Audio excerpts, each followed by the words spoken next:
नमस्कार, मैं हूं प्रवीण दुबे। चुनाव भले ही अभी घोषित न हुए हों, लेकिन बीजेपी ने आक्रामक प्रचार तो शुरू कर ही दिया है। उनकी जन आशीर्वाद यात्रा 5 अलग अलग स्थानों से निकल रही है, जिनमें भोपाल से लेकर दिल्ली तक के कई बड़े बड़े नेता रोज शामिल हो रहे हैं। बीजेपी की सोशल मीडिया से मिल रहा समर्थन अपार, अब की बार फिर भाजपा सरकार टाइप के मैसेज भी पोस्ट कर रही। उधर कांग्रेस अभी तक सड़कों पर नहीं दिख रही है। संभव है कि उनकी कोई रणनीति हो, उन्होंने वीकर सेक्शन चुन रखे हों और उसे ही टारगेट कर रहे हों। लेकिन चुनाव आ गया है, ये जनता को समझाते हैं अलग अलग दल के राजनेता। जब सत्ता पक्ष ऐसे ही आशीर्वाद मांगता है, काम गिनाता है और विपक्ष धरने, रैलियां और आंदोलन करता है। मैंने भी कई चुनाव अपने कैरियर के दौरान देखे। कांग्रेस की ताबड़तोड़ रैलियों और सभाएं करती आई है कांग्रेस, ये मैंने देखा है। अभी वैसी आक्रामकता कांग्रेस में दिख नहीं रही। दूसरी बात जो गौर करने लायक है वो ये कि कांग्रेस व्यापम से लेकर सीधी के पेशाब कांड और सागर के दलित हत्याकांड को तक वैसा नहीं भुना पाई जैसी आक्रामकता से उसे भुनाना चाहिए था। बहरहाल आज बात इसी मसले की करेंगे कि बीजेपी की इस आक्रामकता के पीछे क्या कोई डर या संशय है कि इस बार का चुनाव ज्यादा चुनौतीपूर्ण है, या यह बीजेपी का स्वभाव ही है। क्या कांग्रेस ये मानकर चल रही है कि जनता इतनी आजिज है सरकार से कि वो खुद ही उसकी राह आसान कर देगी। ये भी कि ज्यादा रैलियां, सभाएं, यात्राएं क्या जीत की गारंटी हो सकती हैं। क्या कांग्रेस का अंतिम ओवर में तेज खेलने की रणनीति उसे फायदा पहुंचा देगी। क्या दोनों ही दल समय रहते मैन टू मैन मार्किंग कर पाने में सफल हो पाएंगे, जो किसी भी चुनाव की बुनियादी शर्त है। बहुत सारे सवाल जिन्हें लेकर एक खास पैनल के पास जाएंगे और कहेंगे जवाब तो देना होगा, लेकिन रस्मन सबसे पहले आपको दिखाते हैं एक रिपोर्ट। देखिए,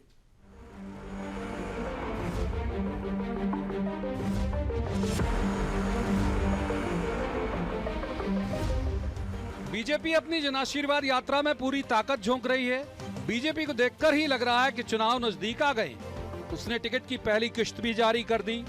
उसके तमाम छोटे बड़े मंझोले नेता मैदान में उतर गए हैं, सियासी सफर पर हैं। यात्रा में सभी तरह के फ्लेवर डालने के प्रयास भी हो रहे हैं। रवि किशन से लेकर मनोज तिवारी तक का तड़का लगाया जा रहा है। मुख्यमंत्री शिवराज सिंह चौहान किसी रईस परिवार की शादी वाले घर के लड़की के पिता की भूमिका में हैं, जो हर उम्र हर वर्ग के व्यक्ति का अपनी सामर्थ्य के मुताबिक महंगा महंगा तिलक करने में जुटे हैं। यानी बीजेपी उस चुनाव को पूरी आक्रामकता के साथ लड़ती हुई दिखाई दे रही है। बीजेपी आरोप लगा रही है कि कांग्रेस अपनी लकीर बढ़ा नहीं पा रही, तो दूसरों की लकीर छोटी करने की फिराक में है। कमलनाथ जी तो कहते हैं ना कि चुनाव एक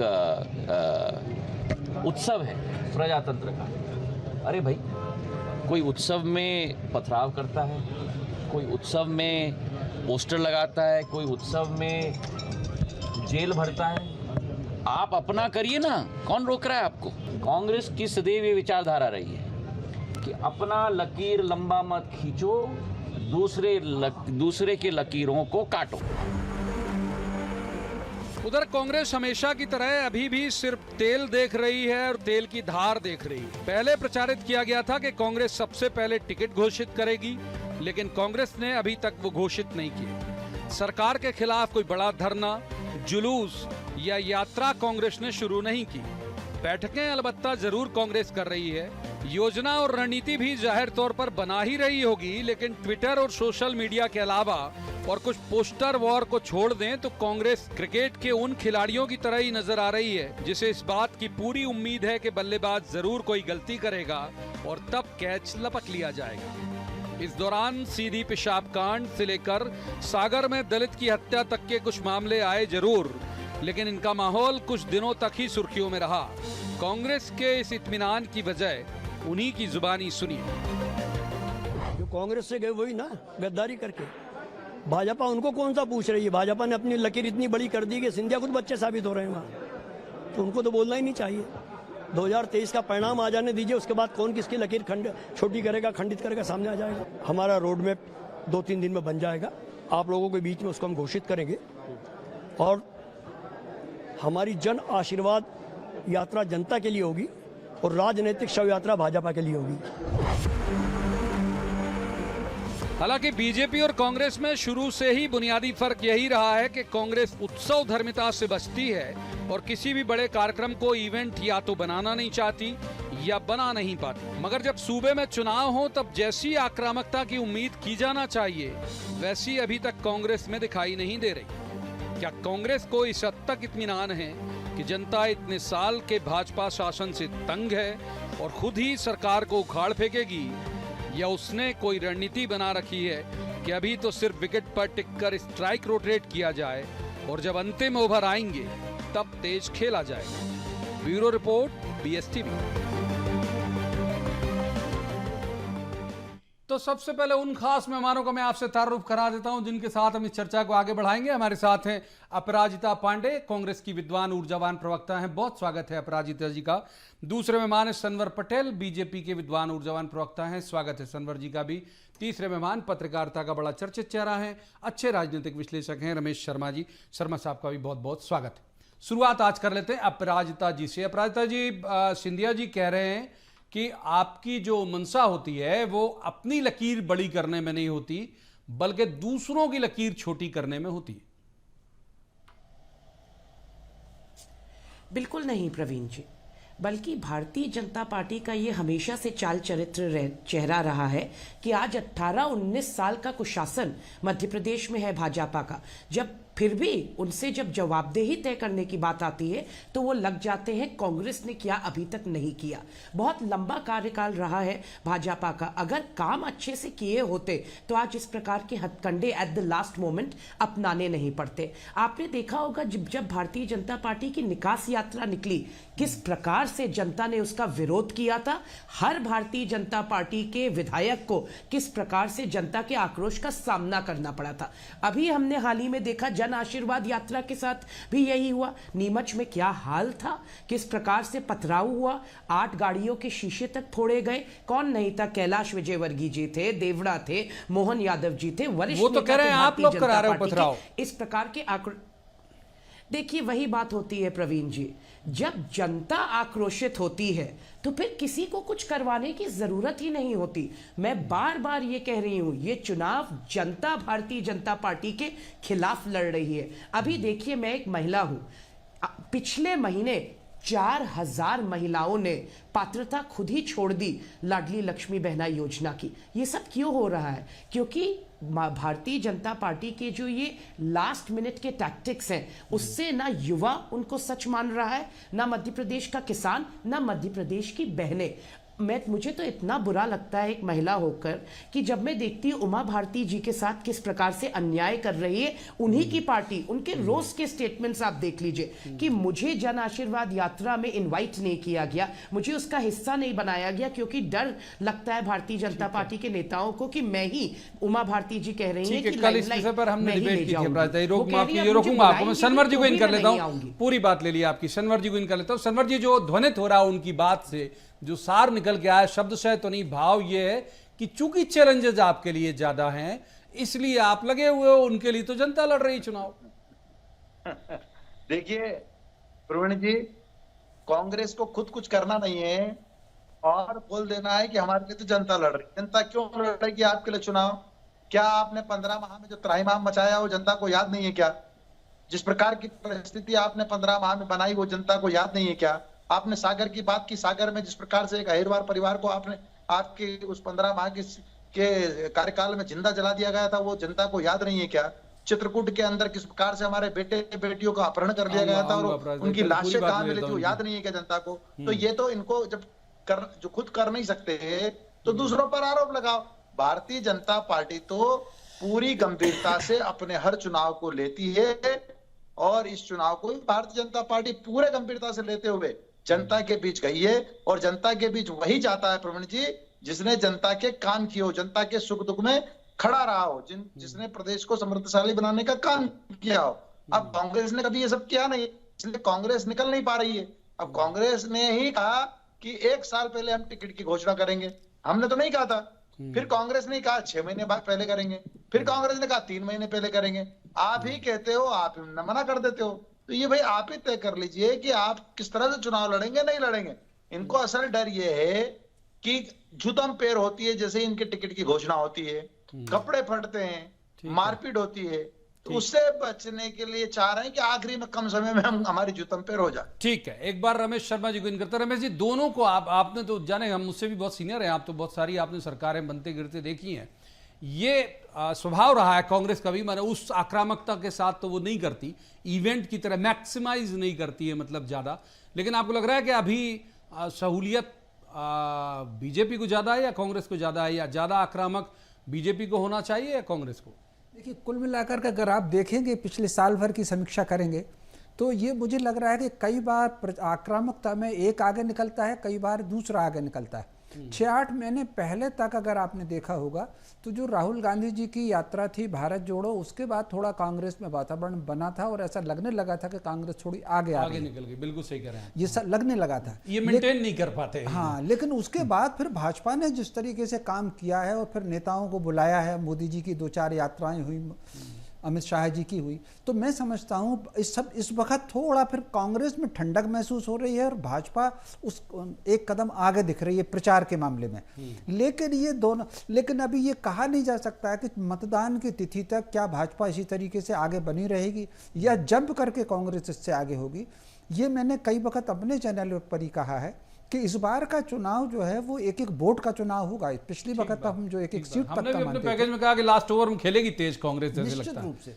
तो मुझे जो लग रहा है, समय आते आते और आगे देखा जाता है। जैसे अगर हम 2018 को हमेशा भविष्य जो बनता है या वर्तमान का जो स्वरूप उभरता है, उसके पीछे इतिहास एक बहुत महत्वपूर्ण भूमिका निभाता है। हम 2018 का चुनाव देखें तो 2018 में भाजपा का वोट 2013 की तुलना में बहुत कम नहीं हुआ था, लेकिन कांग्रेस ने 2013 की तुलना में जो बिखरा हुआ वोट था उसको सेंट्रलाइज किया और दोनों का मतदान का प्रतिशत लगभग बराबर रहा 2018 में। इस बार बहुत निर्भर करेगा। कांग्रेस के लिए एक प्लस पॉइंट ये है कि जिस तरीके से उन्होंने विपक्षी एकता की है, अगर ये एकता यहाँ पर बनी रही तो मैं समझता हूँ उससे कांग्रेस की मजबूती बनी रहेगी और वो जो वोट प्रतिशत उनका 18 का था, या तो उसको मेंटेन करें या उससे आगे बढ़ेंगे।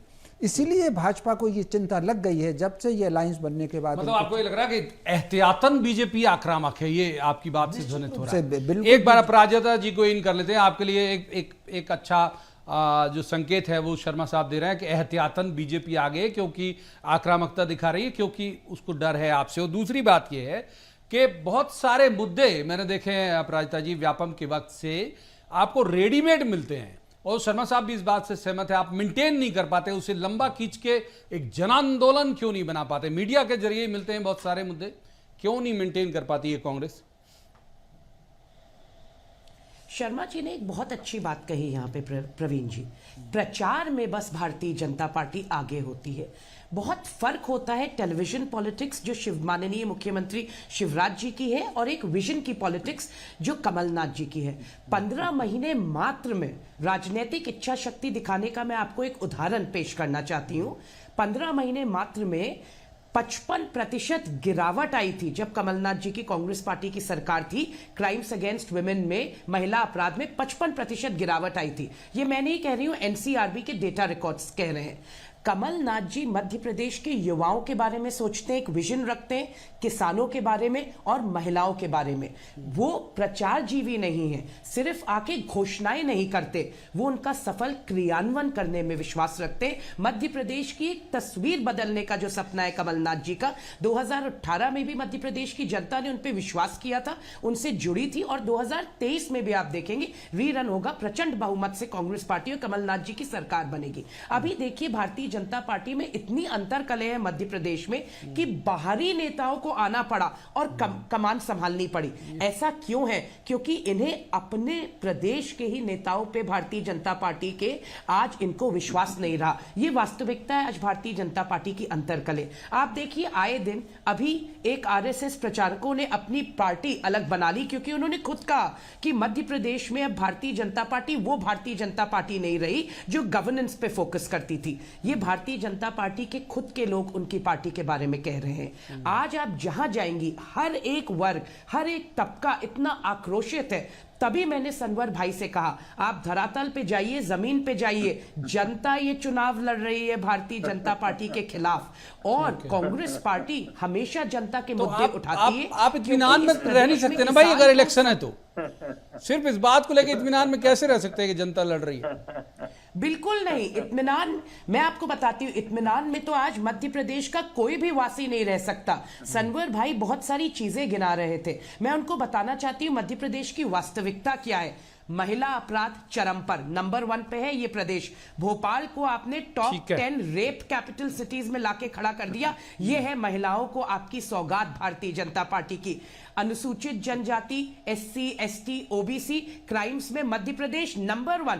किस मुंह से जवाब ले लेते हैं, जवाब ले लेते हैं। आपको पर्याप्त वक्त दिया सनवर जी, जवाब आप दे दीजिएगा। और दूसरा जो आपने अपराजिता जी की बात सुनी होगी सनवर जी, उसका जवाब चाहूंगा। और दूसरा एक उनकी बात का एक शिरा पकड़ता हूं मैं, वो लीडरशिप जो आपने बाहर की लाई वो तो ठीक है, कैंपेनर बाहर के ला रहे, मतलब रवि किशन, मनोज तिवारी, भाई आपके पास है ना कितने कमाल कमाल के नेता। विंध्य में राजेंद्र शुक्ला या गिरीश गौतम जी के सामने क्या रवि किशन जी वोट ला पाएंगे आपके लिए? देखिए, हमारी विद्वान बहन की बात का जवाब देने का प्रयास करता हूं। हमारी बहन ने कहा, खुद ही अपनी बात का उन्होंने अलग अलग अर्थ निकाल दिया।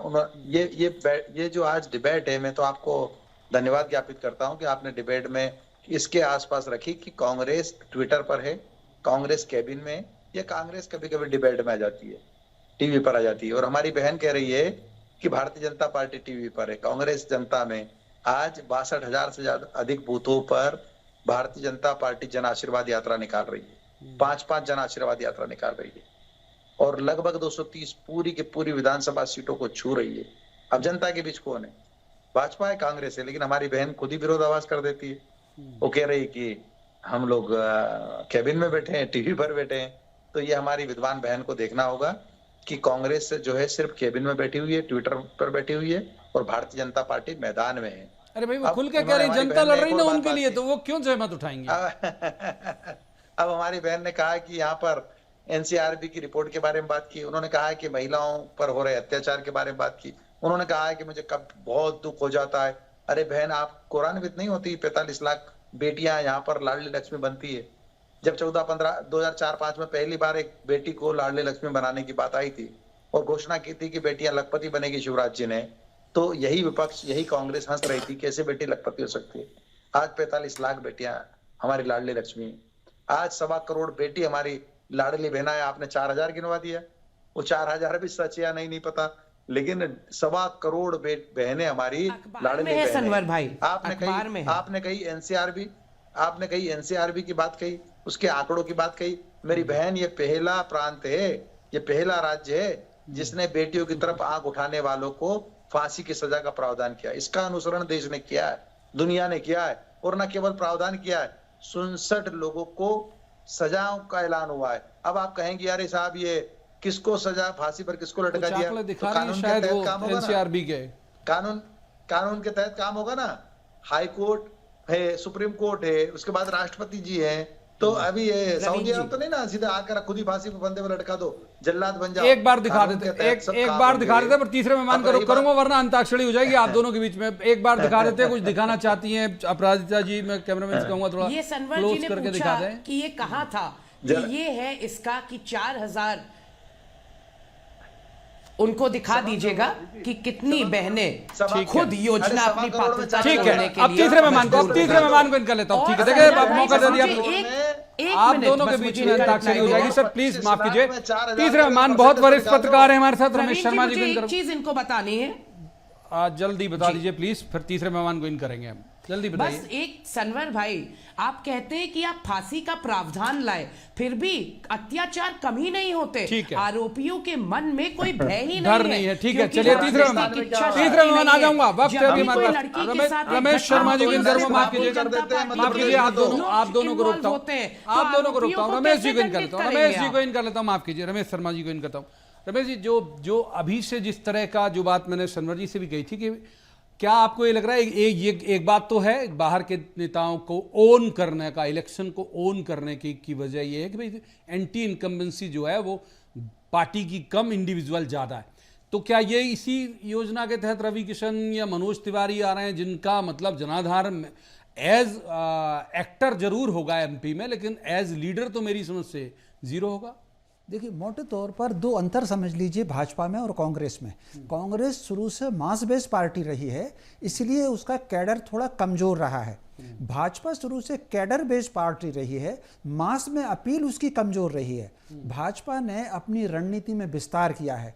ये विस्तार हमको 2019 के लोकसभा चुनाव से दिखता है। भाजपा अपने कैडर को मजबूत करने के साथ साथ भी मास से भी अपील कर रही है। इस बार अगर आप देखें भाजपा की रणनीति विधानसभा चुनाव से पहले, भाजपा ने इससे पहले अपने त्रिदेव बनाए सारे के सारे मतदान केंद्रों पर कैडर को उन्होंने खड़ा किया, और कैडर को खड़ा करने के बाद वो एकदम मास से अपील करने के लिए आए। तो मास से अपील में ही उन्होंने विकास यात्रा निकाली, मास से अपील में ही ये जो उनको इवेंट, बड़े बड़े इवेंट जो कर रहे हैं वो भीड़ को एकत्र करने वाला इवेंट कर रहे हैं। लाडली बहना में उन्होंने केवल योजना घोषित नहीं की है, बल्कि बड़े बड़े इवेंट किए जा रहे हैं मास से अपील की। तो मनोज तिवारी हो या जो दूसरे और लोग आ रहे हैं, दिल्ली से जो नेता आ रहे हैं, बार बार आ रहे हैं, वो केवल मास पर अपील करने के लिए। तो भाजपा ने अपनी रणनीति को एक कदम आगे इस मामले में बढ़ाया है। तो कैडर के साथ साथ मास से अपील कैसी हो, ये उनका परिवर्तन है। इसलिए ये इस समय आपको बड़े इवेंट दिख रहे हैं। तो मास अपील वाला कोई लीडर इनके पास अब उमा जी के पास नहीं बचा क्या? किनके? उमा जी के पास, बीजेपी के पास। उमा जी तो मास लीडर कहलाती थी, जाती थी, भीड़ लग जाती थी उनके लिए। देखिए, कुल मिलाकर के इस समय उनके पास कुछ भी हो, मास लीडर के रूप में एक फिगर नरेंद्र मोदी का है, अमित शाह का है, वो फिगर हैं, और मैं समझता हूँ उसमें ला नहीं रहे हैं, तीसरे किसी को इन्वॉल्व नहीं कर रहे हैं।